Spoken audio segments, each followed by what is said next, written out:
Good evening and welcome to a brand new edition of Face to Face, coming to you direct from our Newsfirst studios here in Colombo, bringing you this brand new edition of Face to Face. I am Janaka Ratnayake for the Newsfirst team. As Sri Lanka gears up to decide their next president, their next leader who will direct and also command the country for the next 5 years, there are many candidates who have emerged and are in the foray running for the top spot in Sri Lanka, which is presidency. And as always, we have yet another presidential candidate here in our studios today. He is no stranger to Face to Face, but nonetheless he now presents himself as a presidential candidate. He was the former chairman of the Public Utilities Commission of Sri Lanka, a very contentious character who raised his voice over certain alleged transactions that were happening at the Power and Energy Ministry, and was also very dishonorably dismissed as a result of a vote that was taken in Parliament. Nonetheless, he has now stepped up his game and he is gunning for the top spot in the country and is contesting the presidential election. By now, I'm pretty sure you have figured out who our guest this evening is. He is Janaka Ratnayake, presidential candidate of the Eksat Lanka Podujana Party and also the former chairman of the PUCSL. A very good evening to you, Mr. Ratnayake. Welcome back on the show. Very good evening. Thank you very much. Indeed, Mr. Ratnayake. So, let me start off on a very broad topic. How is campaigning going these days? What is your campaign model? We see some contestants, some candidates opting for massive rallies in certain districts, whereas other contestants have opted to go from house to house, from door to door, speak to the voters and try to sway them in their favor. Which model have you adopted? My model is very exclusive. I think I am the only candidate who can go to the people, go onto streets and talk to people one-to-one. Right. Because as there are many politicians involved in this game, and the politicians have become unfavorable to citizens. Right. And therefore, I feel I am one of the few candidates who can go to public directly and engage in very fruitful discussions with the common public. When I meet these people on streets, I see the frustration in their faces, in their gestures, and especially the reactions towards politics or election is very annoying to them. Because they have got fed up of these politicians who have ruled this country for 76 years, and end of the day, country is bankrupt, people are also bankrupt. That's why we hear from news every day that more than 40% of our people are starving and not having 3 meals. So that frustration you can see. For example, I visited Negombo, the town, where they have this, weekly pola and things like that, and they have, many people, many vendors, and the fish market, of course, in Negombo, and the goal as well. And their complaint is that, the economic activities are not taking place. Especially when I went to Paliago, the market a day before, and they complained that the vegetable prices have hit the bottom, and you can get maybe kilo of carrot is around less than 150 rupees, beans is around 100, everything is come to a very low pricing. Of course, maybe due to there is a oversupply and no demand. No demand. And therefore, although the prices are less, there are no buyers.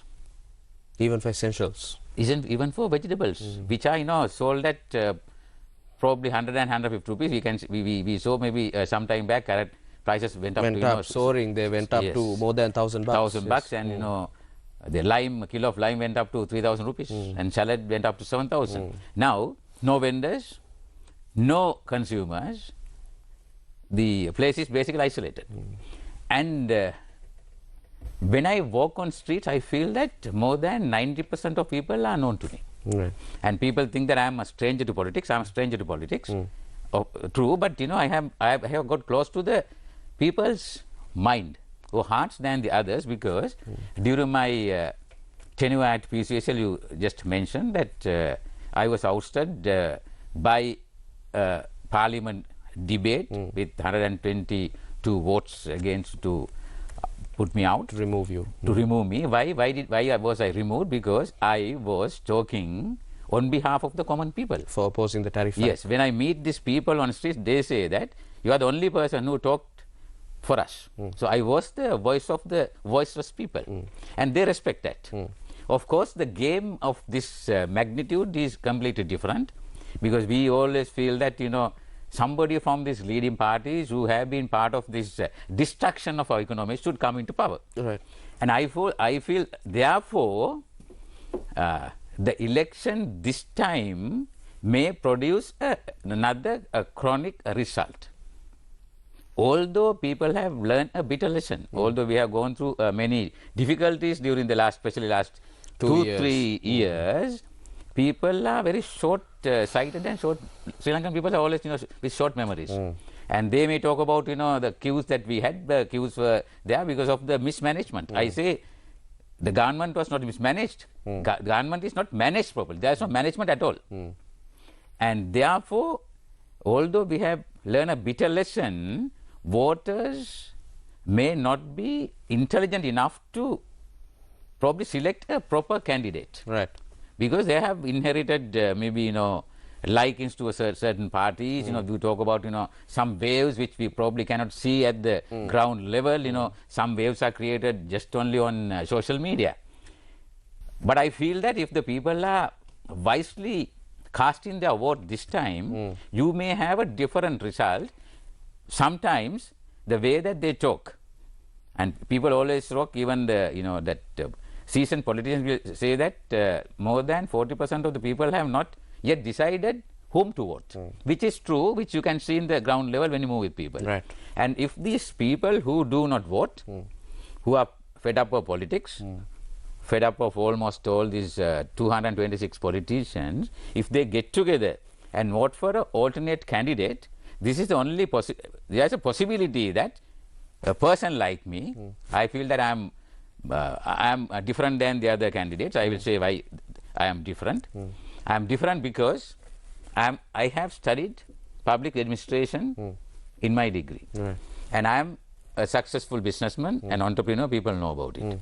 And on top of that, I have run top government jobs, always supporting the people. So I am the only candidate who has become a successful entrepreneur plus a top the high-ranking government officer who has studied public administration. Right. And I am familiar with economics also and the business as well. Therefore, I feel I will be a better person to run the country, because these politicians lack the common sense and the economic knowledge how to run this economy. Okay. Yeah. So, Mr. Ratnayake, if we go back to 2019, because you mentioned that you are a stranger to politics, and this is your first foray into the world of politics, the presidential election, no less. In 2019, the people's resentment towards traditional politicians, career politicians, was very evident when they voted in Gotabaya Rajapaksa, who hadn't been a politician. He wasn't a career politician. He was the Secretary of Defense. Let me interrupt. Now say, in every forum, they say the former president who ran away from the country is not a seasoned politician, but he comes from a political background. His grandfather, his father, and his brothers were all politicians. But he was an administrator. No, he was not. But when you are, now see, say if I have a brother who is into politics, you can say that I have some knowledge. But when you are coming from a completely a political background, you can isolate and say that he is not a politician. But then again, because he was planked by many of his siblings. Yes, but then he himself does not have the experience, and it was very evident in 2022. And what my question was a contrasting question. It wasn't anything to do with the former president. My question is, the people wanted someone who was out of politics to come in and clean house, take Sri Lanka to a proper governed country. But it did not pan out the way they expected. What sets you apart from Gotabaya Rajapaksa, and what makes you think that the people will confide, or the people's confidence is built up once again to vote in someone who has not been in politics. Yes, you have been a successful bureaucrat or a businessman, an entrepreneur, and also someone with professional and academic knowledge. But you are in fact a stranger to politics. So if you don't have that administrative track record being in politics, what makes you think the people will place their trust in you? Government should be based on the administrative capacities. Whether you are coming from a private sector enterprise or from the government sector enterprise. What is the difference between an administrator of a government entity and being a politician? Because all the administrative decisions are taken by the administrators. Right. Plus, and the research that we have, this chronic democracy plus this economic downturn and the bankruptcy is not only due to Gotabaya's Act. And you know that from 2015 to 2019, we borrowed almost a double of the loans. And if you look at maybe last 20 years or going back to even 1977, we have been not running our government profitably, except maybe the few years after the independence where we had an economic surplus. Now I feel that Gotabaya is not the only culprit, but the culprits are the politicians who ran this country since 1948, one after the other from the same families or same dynasties, and they are all responsible. That's why, after even 76 years of independence and the governance by these, ignorant politicians, we are still a developing country. I think you would have studied in schools. We are a developing country. As long as me also Even around the 40 years, developing. Now what has happened? We have gone down from developing country to a bankrupt nation. Now you can't put the entire blame on one person. I think this is the system that we had for 76 years. A collective of regimes. Collective efforts of these failed politicians.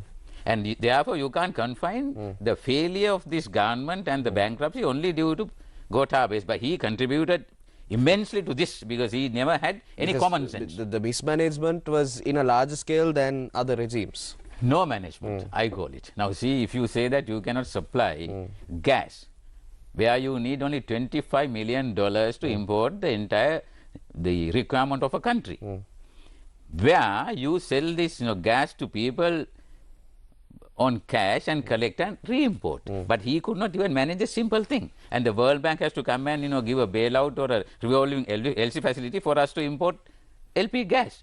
So he was unable to run. To delegate the work. Even to find $25 million where he is running $84 billion economy. And I even say that forget about $25 million or 84 billion GDP of a country where he is responsible for the management of the country. If you even give 1,000 rupees and ask him to buy provisions to cook maybe for dinner, he will not be able to buy. So he is such a incapable and man without any common sense. Right. I feel, because I have interacted with him, and the mistakes he made is tremendous. It probably broke the nerve, the system of the entire economy. And therefore, if you are trying to compare me with him, I do not agree, because I have shown my resilience, my work I have done for the people. Now say it's not, now say you may say that Gotabaya did many things to beautify the Colombo city. Yeah, of course he had money, he had people, he had support of all siblings, so then you can do anything. But I don't think that he has run a simple business where I have become a business from nowhere, coming from a village. The only parallel I'm drawing is no experience in politics. Yes, exactly. So tell me what sets you apart from former President Gotabaya Rajapaksa, who was also a novice to politics. You are also a novice to politics. What sets you apart, and why should the people vote for you? Why should people vote for me? Because I have. Now see, I said that my background of my involvement in private sector and the government sector. What I am trying to do is to teach the people of this country to follow my model, because I have become a successful a person through sheer dedication plus a free education. How I become different from that person, the former president, is that he never had any political experience on his own, but he is connected to the entire dynasty of a political family. But in my case, my qualification to become the president is I have never done politics. I think people are fed up of politics. Therefore, you need a non-political people who is proven administrator to run this company as a Sri Lanka Inc. Okay. Because Sri Lanka is, as I told you, is around 84 billion economy today, and it's not a huge entity like, you know, what you see like Walmart of 700 billion and things like that. Yeah. And it's a small entity with 20 million people, intelligent people, and we have resources. We have, you know, human resources, we have capital, we have everything what we need. But no one is to, you know, get the best. They haven't been able to realize the potential that Sri Lanka holds. So I think I have that potential than anyone else. Anyone else, especially than these, you know, veteran politicians who have been part, indirectly or directly, to ruin this country for years and years. Right. So the most direct way when you take presidential candidates to gauge what they have outlined for the future of the country, what their plan is to peruse their various documents, their economic policies, their policies in terms of the society, and all of this is encompassed in their respective manifestos. And although manifestos have become somewhat of a fairy tale in recent times, but manifestos are still awaited for by the people so that they can go through each candidate's manifesto and figure out whether it is favorable or unfavorable in their own opinions. Janaka Ratnayake's manifesto is confined to just, if you pan the camera towards the candidate, it's just 2 pages, whereas there are other candidates who have manifestos that span 200 to 300 pages. Tell me, have you managed to include your entire vision into 4 sides of a page, or basically 2 pages, whereas there are other candidates who have filled more than 300 pages in their manifestos? If this is a weightlifting game, of course, the winner should be the one who has the highest number of pages, and, you know, then he will become the winner. But we have seen in our history for last 76 years, every regime, every president, every government who came into power had many manifestos with, you know, huge number of pages, sometimes written by someone, nobody knows. And after the election, if the things are going well, somebody come and claim that we were part of that writing of, you know, that manifesto. Yes. Otherwise, they will say, I don't know whose manifesto is this. Now, this 2-page summary for the people who will not read 300-page document for them to understand what is in. And this is very simple form. I have set up almost 25 things, 25 points. 25 points. Where and how I could develop this country and take the next level. And of course, if you look at the thinking and the planning behind this, so much. Maybe 1.5 years. And this is just a summary form for people to know, because people are fed up of reading these documents, because you have read many but nothing has materialized. And apart from that, and there's a very solid administrative system in Sri Lanka in place for 100 years. And they are the people who should probably, you know, do up the plan according to a visionary leader to meet the action plans of what he wants to do. Say, for example, I say, now see, the second point of my manifesto is to reduce the electricity tariff by 30%, which is, I feel, with the experience and the exposure that I had, with the numbers that I have, now see, I always say, I said maybe a few days back that CEB has made, since the tariff hike, 200 billion net profit against the conditions of the Electricity and the PUC Act. Right. And they are not supposed to make any profits. But if you look at their P&L for last maybe end of the last quarter, they have made 210 billion rupees against the law, and which could be given back to the people. Now say we have cost a unit of electricity at 50 rupees then now it is evident that it is only 30 rupees. Now the profit that they have gained can be straight away given to the... Can be passed on to the consumer immediately within 2-3 weeks, going through the due process. Right. And it's a practical point. Right. Then you don't need to write maybe 2-3 pages about the policy of the electricity or the long-term generation plan, which is written for 20 years.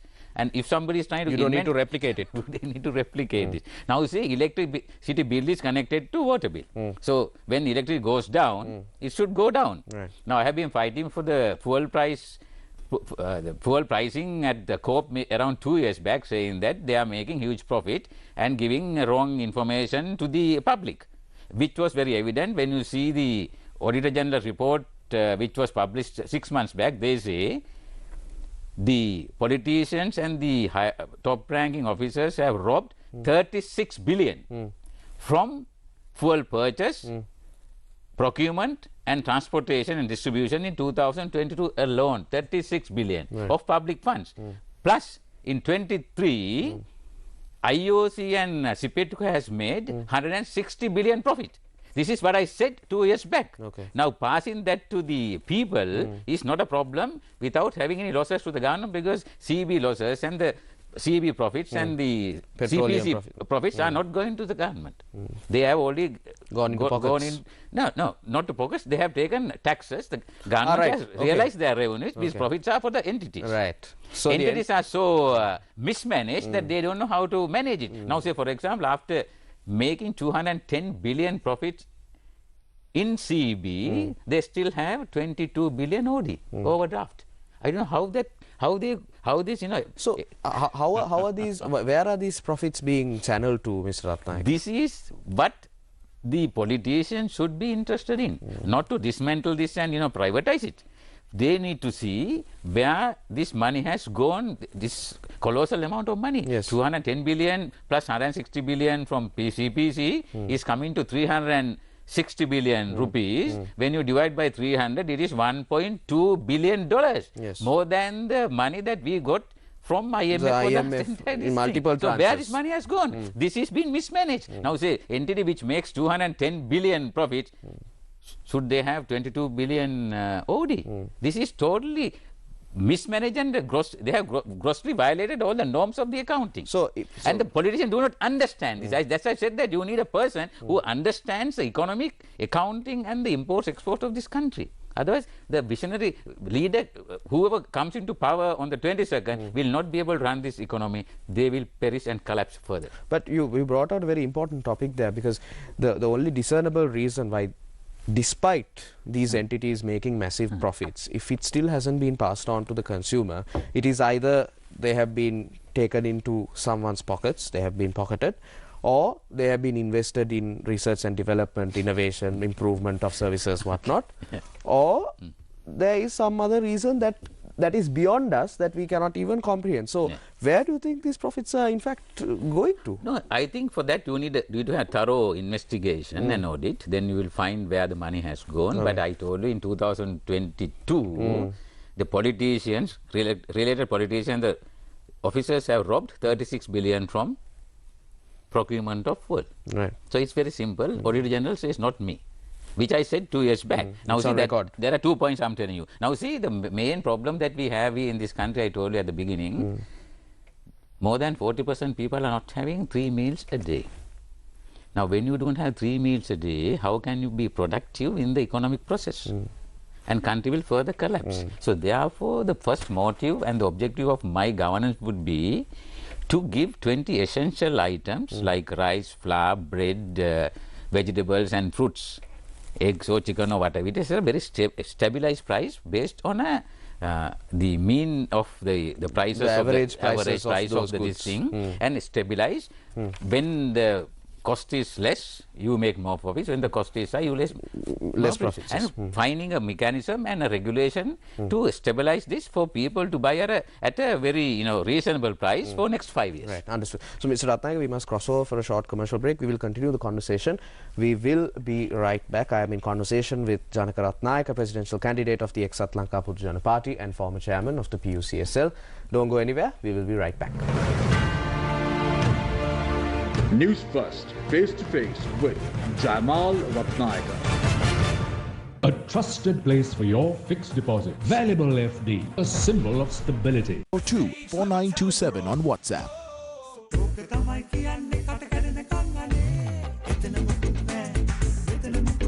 වඩමගේ මොනවද ඕන? බබෙක්කානේ. කොහොමත් තමුසෙලා මං cabinet එකට දැම්මේ කේලම් අහගන්න තමයි. ඔයාගේ අම්මා චාරිත්‍රානුකූලව සියලු දේවල් කරගත්තද? සස්සපේ ගන්න තීරණය මත තමයි ඊළඟ ජනාධිපති තීරණය වෙන්නේ. මොකටද අර අමරනන්ද කියන පරයව මෙහෙට ගෙන්නගන්නේ? පෙඩි ගිලෙන බෝට්ටු වල ඉන්න එපා අපේ හාමුදුරනේ. මේ මෙස්සා අද රාත්‍රී 9ට සිරස TV තුලින්. All skills on the line. Pushing the limits of human potential. Unstoppable energy, power and creativity ignite like never before. The competition is fierce. The stakes are massive. The ultimate talent showdown is here. The fate of the final 24 lies in your hands. Are you ready? Sri Lanka's Got Talent semi-final this weekend at 8:30 p.m.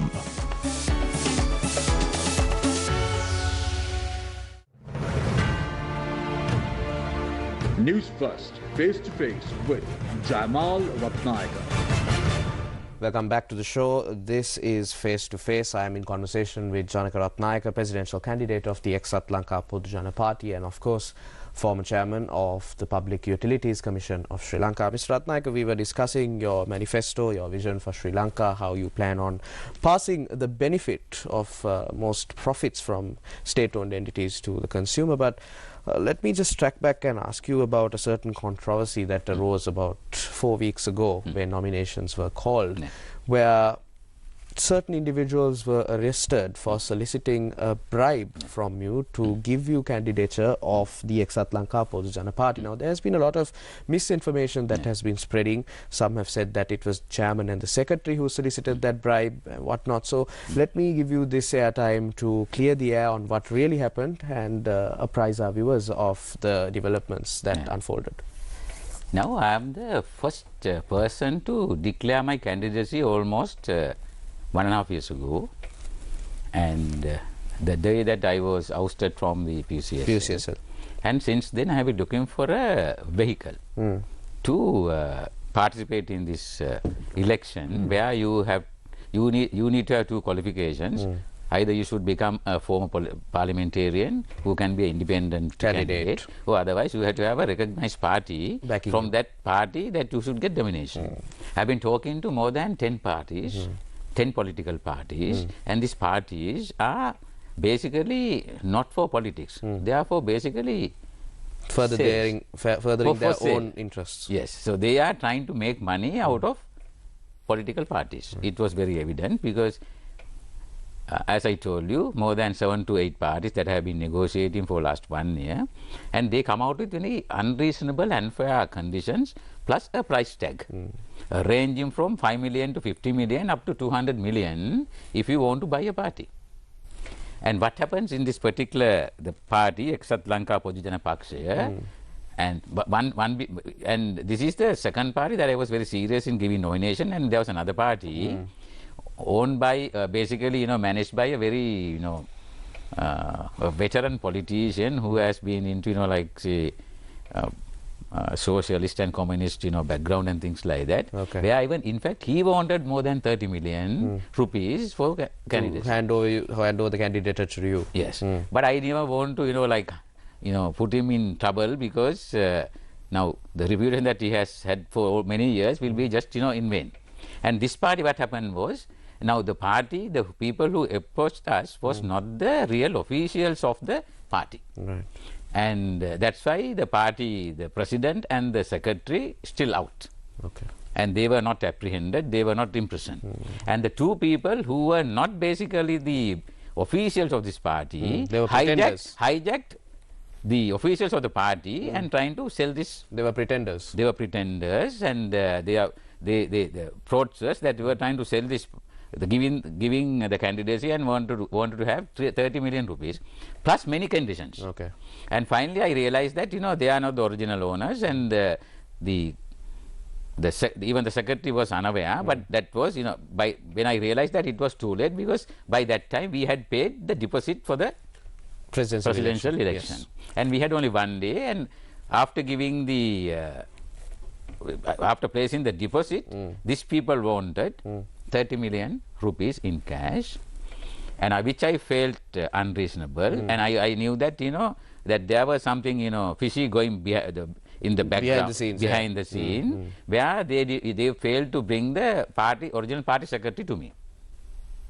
Okay. And since I felt suspicious, I informed the bribery commission, and they went through the process, and they were finally, you know, got caught to the sleuths of bribery commission. Yeah. And I feel now, see, by doing this, I want to teach a lesson to this politically affiliated people who are having these parties, not for politics, but to maybe to give proxy to another candidate, like what we have seen, you know, many candidates who have opted for presidency, now not in the fray, but they are supporting others. Various other No, that is only for the financial gain or maybe other gains. And I'm totally against that. The party should be there to do politics and not to make undue profits by the way of this nature. And therefore, to teach a lesson to the other political party owners also, be careful when you deal with serious people, candidates. And that's why these people were brought into the limelight, and I informed the bribery commission that there something is going on, and they were apprehended, and now they are in remand. Okay. But the original, the secretary and the president, they are not in the wrong. They are not, Right. They are not wrongdoers. Right, okay. So talking about presidency, Mr. Ratnayake, although it is one particular position, yes, running a country requires a team of people, team of professionals, and that is something some of our candidates have also prided themselves in, saying that, you know, I have the best team, the most capable team, the most seasoned team to run the country. But Janaka Ratnayake today presents himself as the presidential candidate, but do you have such a team who has helped you formulate these policies, who have gone through the analytical data, who have crunched the numbers to come up with all of these proposals in your manifesto, and ultimately, if you do get that top spot, to help you run this country? Because no man is an island, everyone needs help, and especially a president of a country. Where is your team? Who will it be comprised of? Now we were talking about Gotabaya Rajapaksa. I think in recent times, he claimed that he has the best Vietnam. Doctors, professors, you know, and many professionals. Yes. And what happened? He could not run the country even for 2 years. Now you claim that this time many manifestos were done by importing professors and doctors from the other countries who are not familiar with the territories or the subjects that we are and the situation that we are going on. Yes. Now you talk about a team of people who have been behind this 76 years of regimes, and they have failed. You need a visionary leader like Lee Kuan Yew, Mahathir Mohamad, or whoever it is that you call. And if you look at socialist world, you know, you talk about, you know, Castro, Che Guevara, then Mao Zedong, and many. And you need to have a team to execute your vision. Because I told you that we have a very good administrative system established for years. And they can do the plan, they can run the system. Now see who is running the election. Is it the president, or the cabinet, or the commission? Who is running? The commission. Commission is running. So do they need political affiliation? Of course, to take a decision, certain decisions. But the election can be run by the election commission. You don't need any political influences. Now they even challenge politicians. Like I think the person who challenged the politicians, I was the man who challenged, you know, to the extremes. But others are probably, you know, maybe reluctant. But when the system is in place, when the policy is in place, it's the team that who runs, especially the administrative bureaucrats who runs it, and the vision should come from the visionary leader. But unfortunately, for the last 76 years, we never had a visionary leader, and who is familiar with all aspects of the economy, not only politics. Our people are good in politics, not in economics. So what happens is, when these politicians are with the lack of knowledge runs a team, you cannot get the benefit. Now say to get the best out of you, I should know the subject that you know up to some extent. Expert, yes. Yes, you can get the expert knowledge provided that the visionary leader will understand what he wants. Now visionary leader will say that I need to develop the country, I need a GDP of 5%. And I need to bridge a gap of around 8 billion of the difference between the income and the expenditure of the country.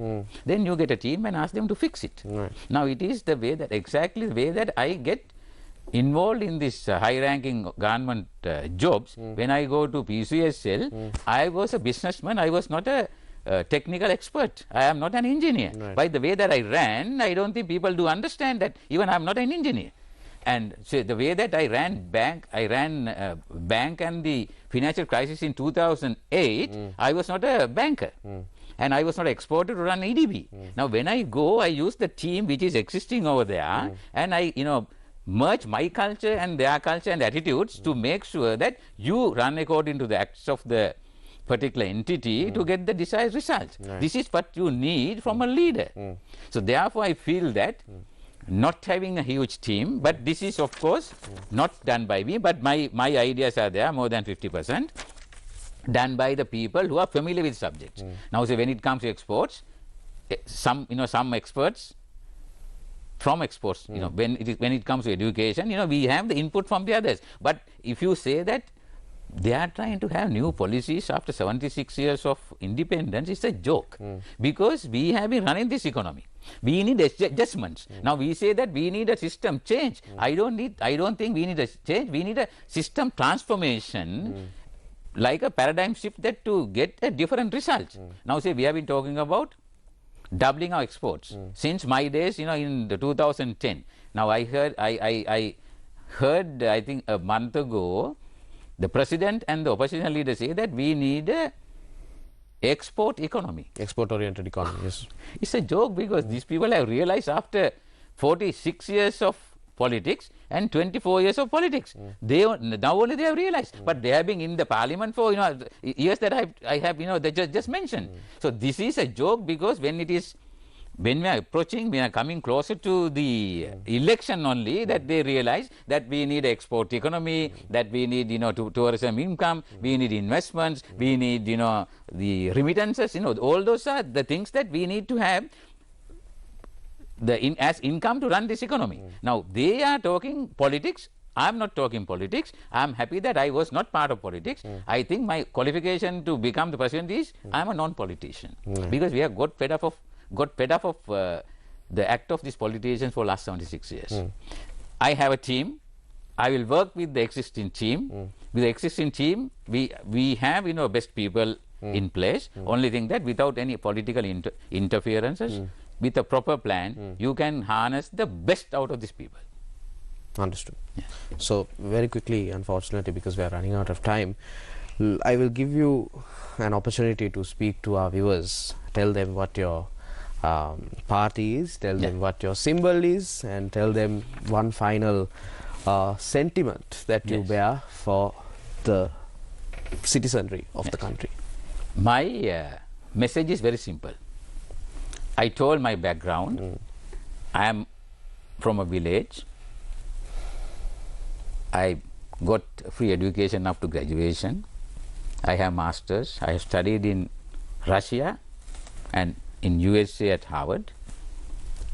I have started my business from nothing. I have become a billionaire. And plus I was a bureaucrat running 3 government institutions for the benefit of the people. And I think I am very different than the other candidates, the 37 candidates, because of these things that I told. And therefore, I feel the voters who have been cheated, who have been misled by the so-called veteran politicians for the last 76 years, and if the people are trying to select one out of them who is not a visionary, who has no knowledge in economic activities, the country, the situation where we are in, will never be able to come out of it. Come out. So therefore, that this in forthcoming election on the 21st of September, leave your hearts at home, take your brain to the polling station and select Janaka Ratnayake. My symbol is the cup. Cup is a very a general symbol that you use almost every day morning to drink a cup of tea, and you will not forget. And my party is Exat Lanka Pojana Pakshaya. Vote for me. From the 22nd of this year, we will have a new visionary leader who will manage the economy and make sure 22 million of people will be out of this misery. So that's my simple message. Don't forget to vote for Janaka Ratnayake. I call myself real JR. Symbol is cup. So we all can sail through this rough time and have a beautiful life in time to come.